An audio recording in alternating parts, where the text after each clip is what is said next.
الله جل شانه کی در یک وطن و زمین به یک مسلمان به یک قشر و یک جماعت نظام را سپرد کنه. آلو نمو جماعت و نظام کدام وظائف داره درباره اینمی ملت اونها کدام مسئولیتها داره. اینمی حکومت که الله جل شانه به یک جماعت تسلیم کرده، ای فقط برای یک عیش و عشرت نیست، بلکه حکومت یک امتحان است. ثم جعلناكم خلائف في الأرض من بعدهم لننظر كيف تعملون. الله جل شانه در قرآن کریم اعلان کرد که ما شما را در زمین خلیفه جور کردیم، خلافت زمین به شما مردم تسلیم کردیم، امتحان است. ما می بینیم که شما مردم در اینمی حکومت کدام عمل می کنی، اینمی حکومت داری را با کدام ترتیب پیش می بری. لننظر کیف تعملون، با کدام طریق اینمی حکومت داری را پیش می بری، امتحان است. عسى ربكم أن يهلك عدوكم ويستخلفكم في الأرض فينظر كيف تعملون. الله جل شانه بستاس دشمن هلاك، او الله جل شانه ببيا وتاسو تددي وطن وظیفه حکومت پلاس درک. الله جل شانه به دشمن ستاسو دا هلاک کی، حکومت د دې وطن به تاسو ته وسپاري. الله جل شانه غواړي ولیدل چې تاسو وویني چې تاسو بیا څنګه حکومت کوئ، څه کوئ. دا وظیفه، دا منصب، دا طاقت دا د څه لپاره استعمالوي؟ دا د خپل عیش و عشرت لپاره، د خپل طاقت د ښکاره کولو لپاره، د خپل زور د استعمال لپاره، او کدا د ملت د خدمت لپاره. لہذا هر حکومت در مقابل ملت، در مقابل الله تعالی وظائف داره، مسئولیتها داره. و نمو یک چند مسئولیت را ما در اینمی مجلس همراه شما شریک می سازیم. اولین مسئولیت حکومت اسلامی در پیشروی ملت خود چی است؟ هر حکومت در پیشروی ملت خود مسئول است. کدام مسئولیت داره؟ اولین مسئولیت که علماء کرام درباره حکومت اسلامی ذکر کرده و نمورا حضرات علماء کرام ذکر کرده که علم است. به شما که کدام وظیفه تسلیم شد، شما باید درباره او نمو وظیفه کامل علم را حاصل کنی، کامل معلومات. یک ریاست، یک قماندانی، یک وظیفه، یک وزارت به شما سپرد شد از طرف امیر المؤمنین. شما باید در اون مبارم معلومات کامل به دست بیاری. اینمی ضروری است، لازم است. در اینمی باره آیت قرآنی است. سیدنا یوسف علیه السلام چی میگویه؟ اجعلنی علی خزائن الارض انی حفیظ علیم.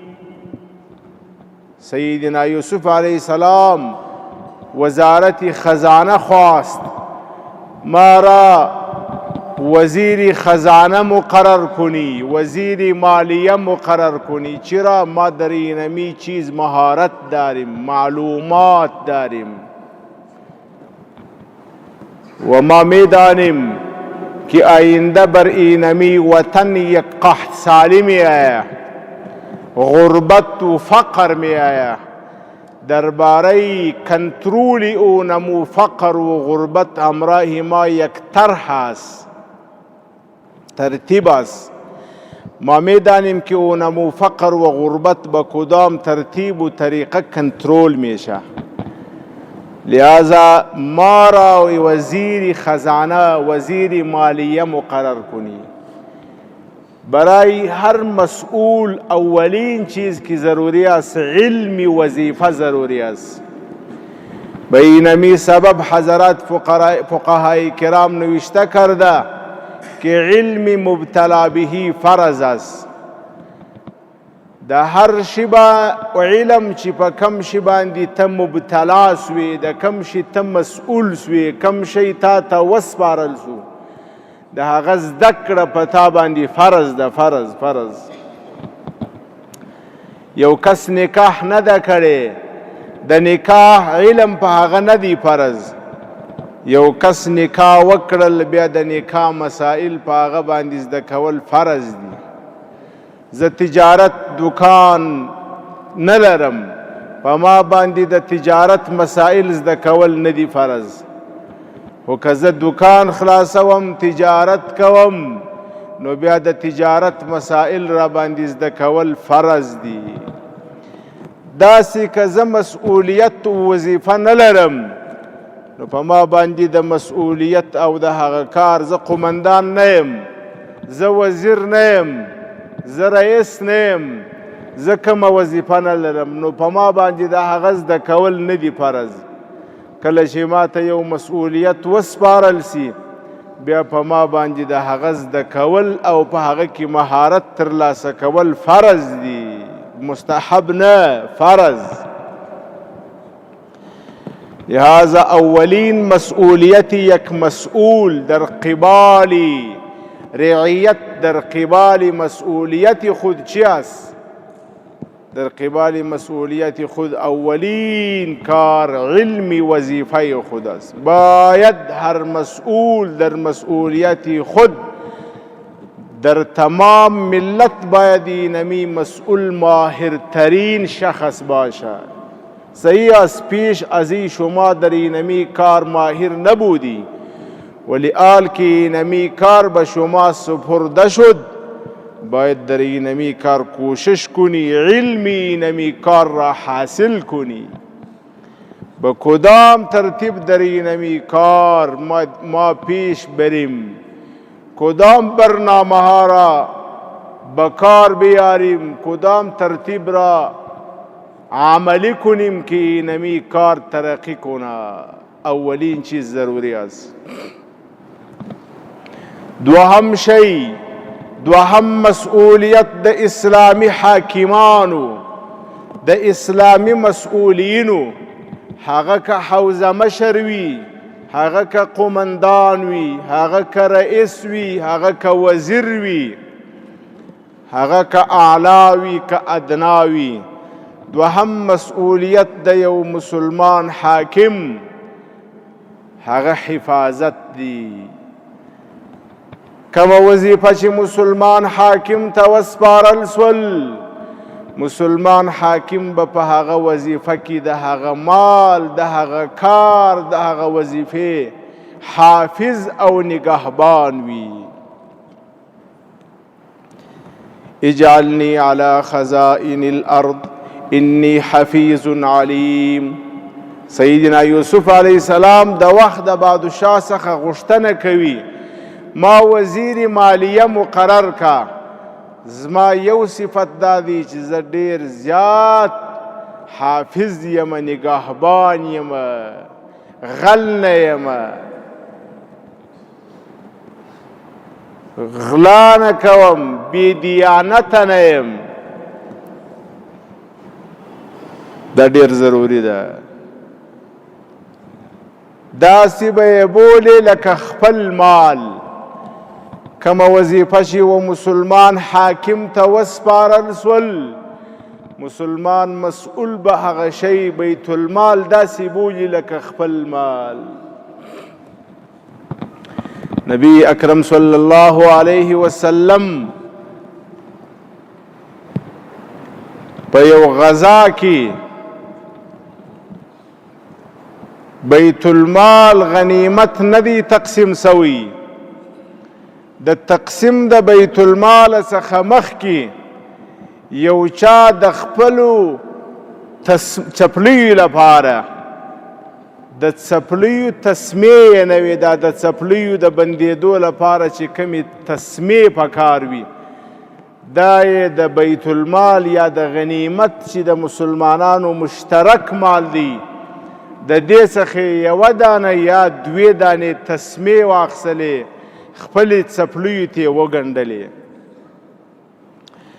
کله چې نبی اکرم صلی الله علیه وسلم غنیمت تقسیم کړي، د غنیمت تر تقسیم وروسته هغه کس رالی وایي یا رسول الله، نبی علیه السلام اعلان وکړي هر چا چې غش او خیانت کړی وي د بیت المال د غنیمت د مال څخه یو شی به اجازې وړی وي، د قیامت په ورځ به د ده دپاره د جهنم اور وي. دا کس رالی وایي یا رسول الله، ما خو یو تسمه وړې ده، یېره مې د یوه تسمه ده یا دوې تسمې، دا مې وړي دي د خپلو څپلیو لپاره، نو دا به وس راوړمه. رسول اکرم صلی الله علیه وسلم ورته وایي چې دا چې ته وس راوړې په دې دومره کسانو باندې زه وس دا څنګه تقسیم کم؟ بیت المال و غنیمت تقسیم سو، دا وس څنګه تقسیم کم؟ شراک او شراکین من النار، وستا چونکې د تقسیم نه مخکې اخیستې دي، دا به ته وړې د قیامت په ورځ باندې به دا ستا لپاره د جهنم د اور تسمې وي، دا به ستا په پښو باندې راګرځېدلي د جهنم اور وي.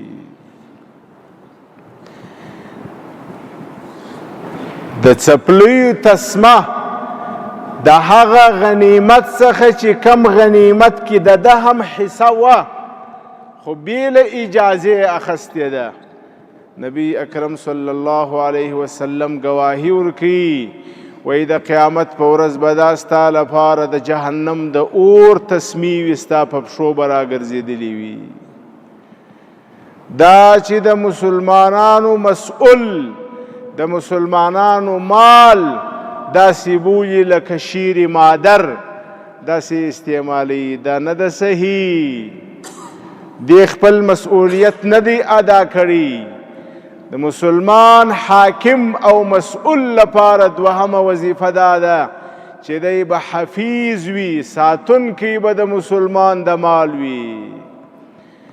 اگر شما مسئول هستی، راعی هستی، چوپان هستی و شما حفاظت مال مسلمان نمیکنی، پس خو شما چوپان نیستی، شما خو گرگ هستی، شما خو ظالم و دزد هستی، شما در شکلی راهبر راهزن هستی.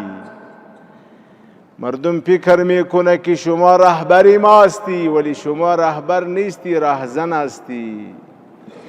مردم شما را بر مال خود رهبر مقرر کرده، امین مقرر کرده و شما دزد هستی، راهزن هستی. نی از شما در روز قیامت درباره اینمی بیت المال پرسان میشه، سؤال میشه، از یک چیز پرسان میشه، از یک ذره سؤال میشه، از یک ذره، از یک چیز پرسان میشه.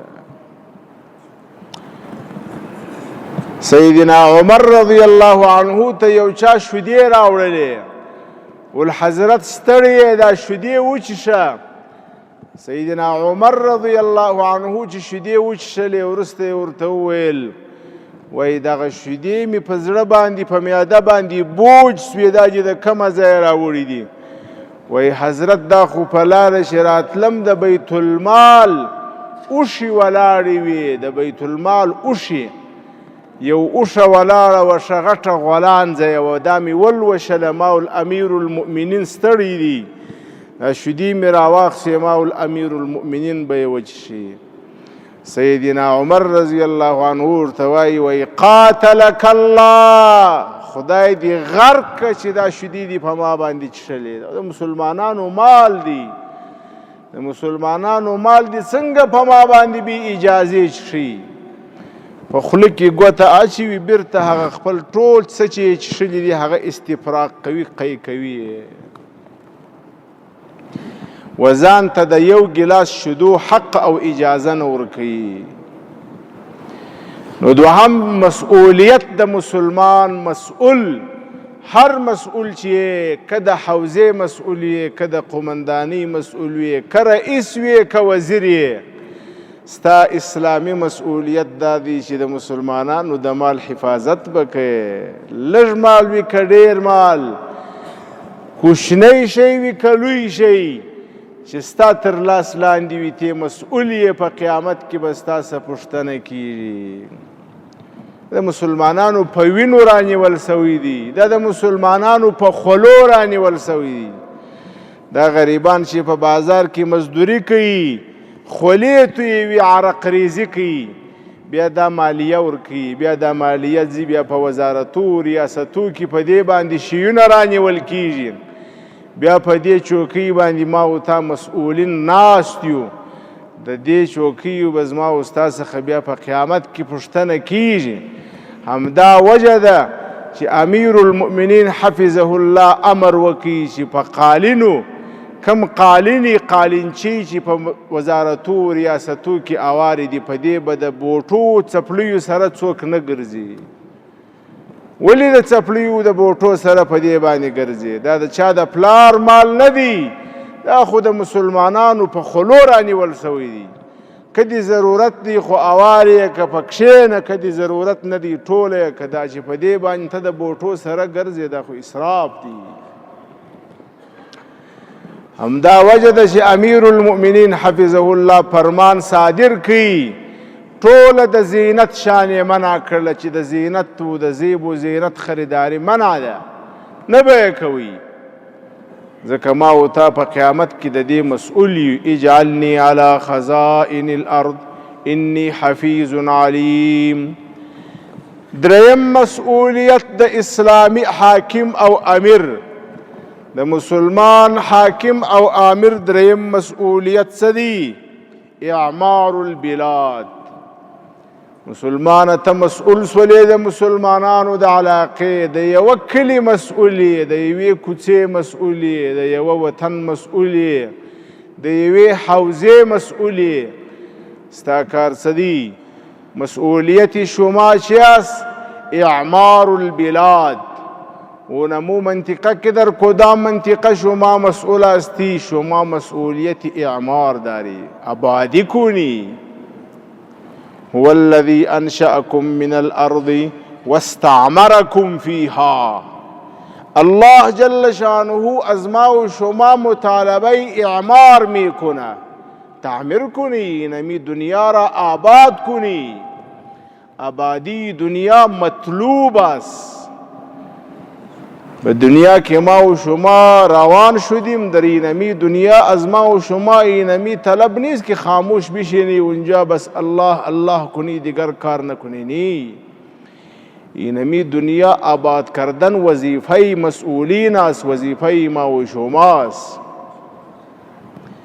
دنیا آباد کردن وظیفه پل جور کردن راه جور کردن دیوال استنادی جور کردن شفاخانه جور کردن اینمی تمام مسئولیت حکومت اسلامی است اینمی مالیات که از مردم جمع میشه اینمی باید بر مصالح عامه مسلمین خرج شود به اینمی سبب فقهای کرام رحمهم الله به امیر المؤمنین یا به هر مسئول ولایت عامه داده که شما حق داری که در اموال مسلمانان در شخصی اموال اونها تصرف کنی بسبب چی؟ بسبب مصلحت. تصرف الامام على الرعیه منوط بالمصلحه. مسلمان حاکم تصرف داره که تصرف کنه حق داره، ولی اونمو حق مسلمان آمر و حاکم بر مصلحت بناست.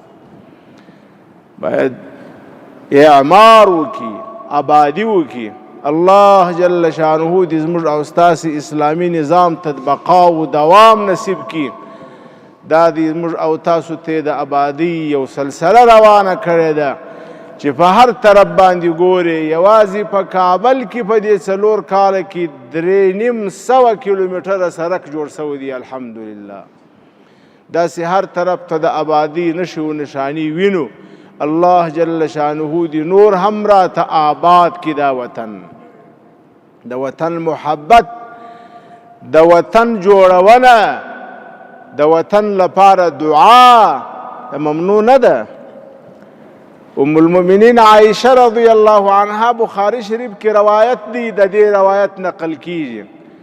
وایي کله چې مدینه منورې ته را مهاجر سولو، ام المؤمنین عائشه رضی الله عنها وایي بابا مینا جوړو سیدنا ابو بکر رضی الله عنه، او د بابا غلام او خادم چې د نبی اکرم صلی الله علیه وسلم مؤذن دی سیدنا بلال رضی الله عنه، دا مریض و.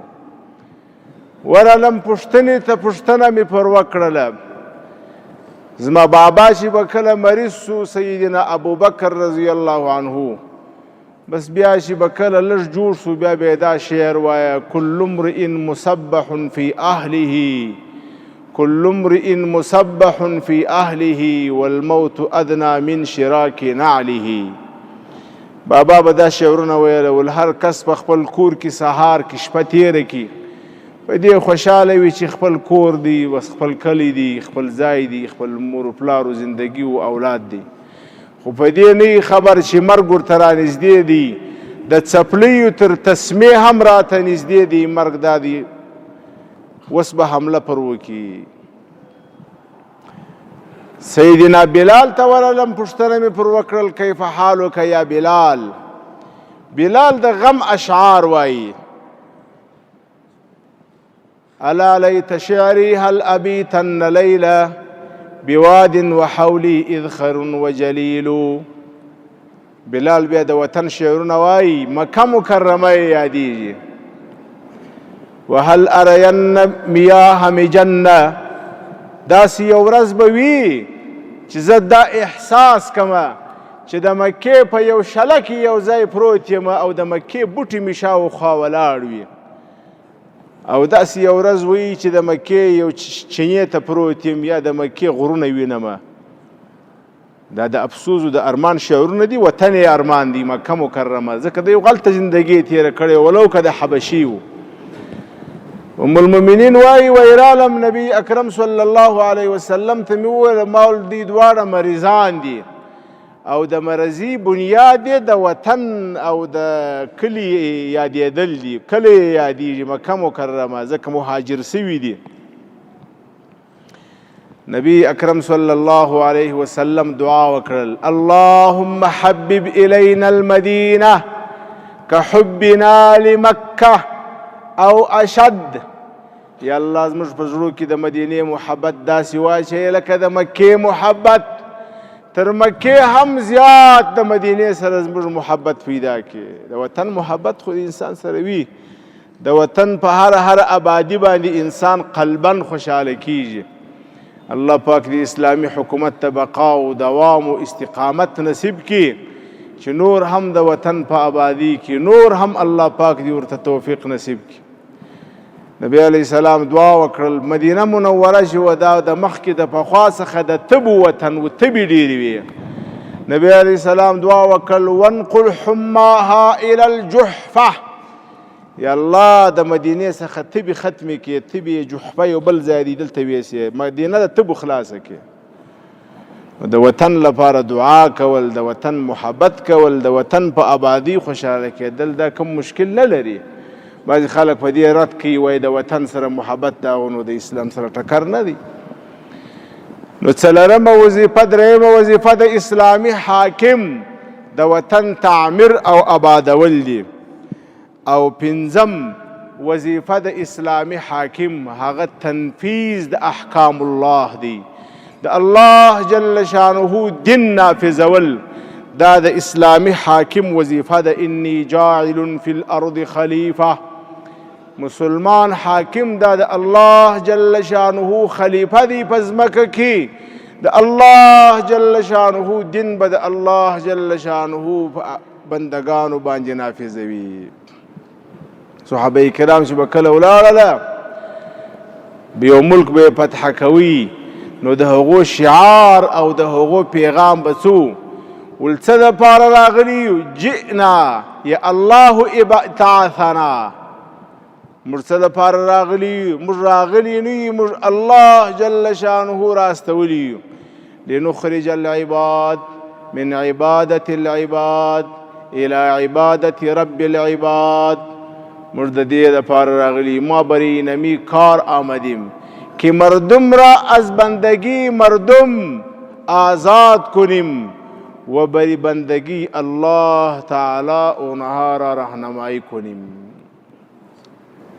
حاکم اسلامی حکومت اسلامی اینمی وظیفه داره که مردم را از بندگی مردم از قانونی که به دست مردم برای مردم جور شده از اونمو قانون آزاد کنه یک کدام قانون است که مردم او را جور کرده و ما مطابق اونمو قانون زندگی کنیم ما مطابق قانون مردم زندگی نمی کنیم ما مطابق قانون الهی زندگی می کنیم ومن لم يحكم بما انزل الله فاولئك هم الفاسقون کسی که فیصله به حکومت به حکم ما نمی کنه به قانون ما او از اطاعت ما خارج است افحکم الجاهلیت یبغون اینمی مردم قانون جاهلیت را از شما میخوا ومن احسن من الله حکما لقوم یوقنون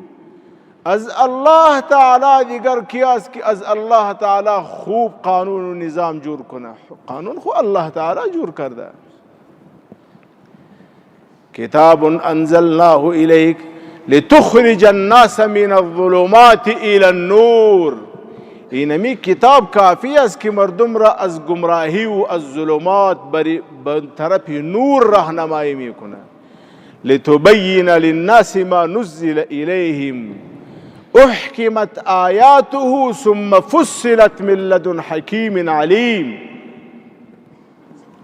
محکم آیات داره هر ماده اینمی قرآن و اینمی نظام و اینمی قانون محکم است و تفصیل هم از طرف حکیم علیم آمده دیگر کی است که اینجا قانون جور میکنه قانون مانون نیست بس اینمی یک قانون است که روح الامین آورده بر نبی امین نازل کرده و انه لتنزیل رب العالمین نزل به الروح الامین على قلبك لتكون من المنذرین بلسان عربی مبین فعربی مبین سره راغلی دی د روح الامین په ذریعه راغلی دی د رب العالمین لخوا راغلی دی محمد امین صلی الله علیه وسلم ته د دې سلوی قانون بیا چرته و دا د اسلامی حاکم وظیفه ده بل وظیفه د اسلامی حکومت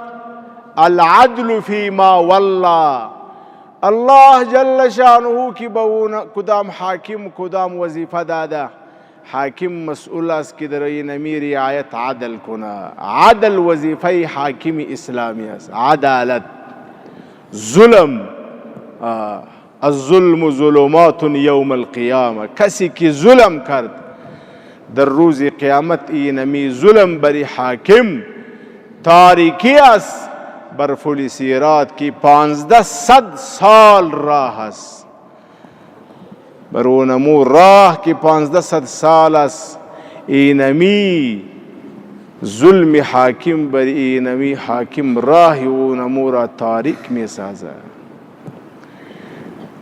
روایت مسلم است. مسلم شریف حدیث دی من ولا امر عشرة فما فوقهم کچات الله جل شانه د لسو کسانو مسئولیت یا تر هغه زیات وسپاری جاء یوم القیامه ویداه مغلولتان د قیامت په ورځ به راځي لاسونه به یې دواړه تړلي وي الی عنقه لاسونه به یې دواړه د غاړې سره تړلي وي حتی یطلقه عدله او یوبقه د الله جل شانه په حضور کې به تړلی راځي که عدل کړي و لاس به اخلاصي او که عدل نو کړي داس تړلی به یې غورځي جهنم ته په زنځیرانو تړلی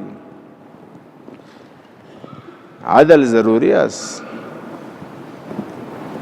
و عدل در هر چیز ضروری است. روایت ترمیزی و مسلم است کسی که مسئول بود و اونمو مسئول یک شخص ما تحت خود را به سبب قرابت و اشنایی مقرر کرد اینمی هم ظلم است.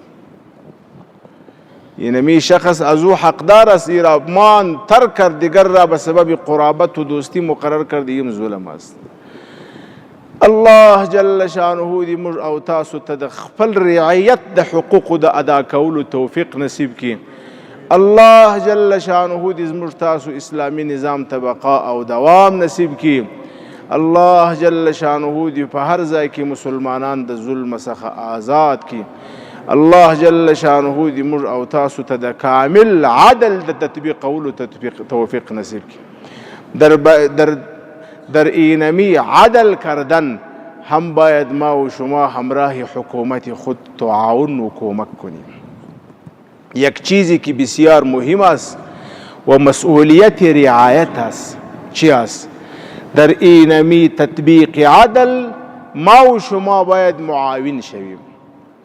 چطور معاون شویم؟ آل مردم است که اینمی قاضی را اینمی حاکم را به ظلم مجبور میکنه، پیشنهادی رشوت میکنه، پیشنهادی دیگر چیزها میکنه، پیشنهادی قرابت میکنه، پیشنهادی دیگر چیزها میکنه. از برای خدا اینمی مسئولین خود را به اینمی چیزها عادت نکنی. چرا عادت اونمو را خراب میکنی؟ اگر امروز یک مسئله شماست، شما عادت اینمی مسئول اگرچه یک عام عسکر است در یک راه استاد است، اگر عادت اونمو را امروز خراب کردی فردا در دیگر مسئله پس دیگر کس او را یک چیز میته پس بر سر شما ظلم میشه. عادت یک مسئول را خراب نکنی. عدل عدل است. ان الله یأمر بالعدل والاحسان. الله جل شانه ما و شما را به عدل امر میکنه. مصیبت اینمی است زموږ او ستاسې خلق خپله ورځي پیشنهاد کوي، پیسې مخته کوي، میلمستیاوې کوي، څه کوي او څه کوي. کوشش دا کوي چې د یو چا عادت خراب کړي. په دې مسله کې به تا ته فایده وکړي، په لسو مسلو کې بیا ستا دپاره نقصان دی. مه کوئ د چا سره په دې مسایلو کې که ستا حق و تا ته به ورسېږي، که ستا حق نه و د بل چا حق و بیا په هغه مسله کې که تا ته نه ورسېدي ته پیشنهاد د پیسو د قرابتو د وایستو مه کوه. وآخر دعوانا ان الحمد لله رب العالمین.